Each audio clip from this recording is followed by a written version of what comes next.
அன்பு தமிழ் நெஞ்சங்களுக்கு ஆஸ்ட்ரோ தமிழ் மகளின் இனிய வணக்கங்கள். இன்றைய பதிவில் தனுசு ராசியில் பிறந்த நண்பர்களே, மறைமுகமான வரவும் மறைமுகமான உறவும் உங்கள் வாழ்க்கையில் இந்த 2026ஆம் வருஷத்தில் வந்தே தீரும். அப்படி வரக்கூடிய அந்த வரவாலும் உறவாலும் உங்கள் வாழ்க்கையில் நீங்கள் எதிர்பார்த்த விஷயம் என்பது 100% நிறைவேற போகுதுங்க. காரணம் குரு பகவானுடைய உச்ச பயிற்சி. இன்றைய பதிவில் அதை பற்றி தான் பார்க்க போகிறோம்.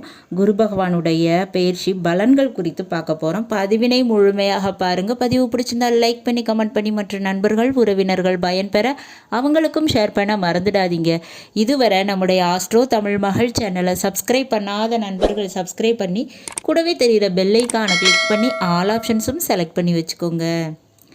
தனுசு ராசியில் பிறந்த நண்பர்களே, உங்கள் ராசி அதிபதி குரு பகவான் 7ஆம் வீடான மிதுன ராசியில் இருக்கார்.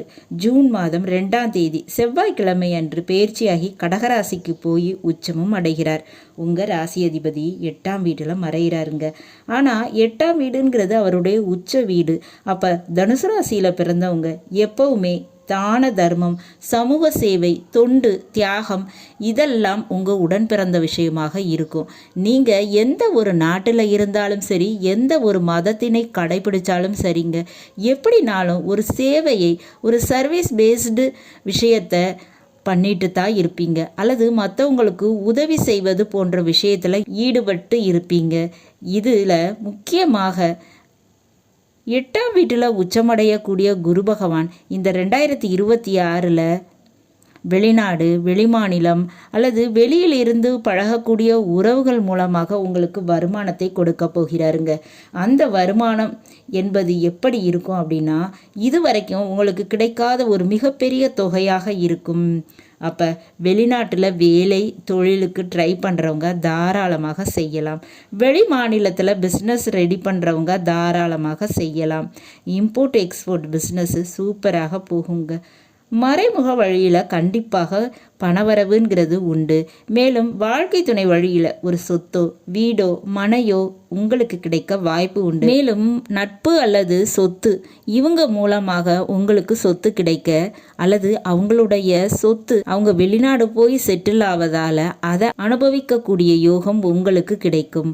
அவங்க ப்ராப்பர்ட்டியை, அவங்க பொருளை, அவங்க வாகனத்தை, அவங்களுக்கு சம்மந்தப்பட்ட இப்படிப்பட்ட விஷயத்தை நீங்கள் சில காலம் அனுபவிக்க வாய்ப்பு இருக்குங்க. அதுபோல் உறவு அல்லது நண்பர்கள் மூலமாக ஒரு காரு, 2 வீலர், தங்க நகை அல்லது முக்கியமான ஒரு பொருள் உங்களுக்கு கிஃப்டாக கிடைப்பதற்கும் வாய்ப்பு இருக்குது. இந்த வருஷம் இது நடக்குங்க. இது போக இந்த குரு பகவானுடைய பார்வை, குரு பார்வை கோடி நன்மை இல்லையா? அப்போ குரு பகவான் இருக்கின்ற இடத்தை விட பார்க்கும் இடத்திற்கு பலன் அதிகமாக கொடுப்பார். 5, 7, 9 இந்த பார்வை பலன்கள் தாங்க குரு பகவானுக்கு உரியது. அப்படி 5ஆம் பார்வையாக விருச்சக ராசியை பார்க்குறாரு. உங்கள் ராசிக்கு 12ஆம் வீடு. அப்போ தீராத கோர்ட்டு கேஸ் வழக்குகள் முடியும்.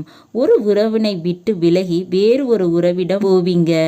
உறவுகள் சார்ந்த ஏதோ ஒரு விஷயத்தில் நீங்கள் மாட்டிக்கிட்டு இருந்தீங்கன்னா அந்த விஷயத்துலேருந்து இப்போ உங்களுக்கு விடுதலை கிடைக்கும்.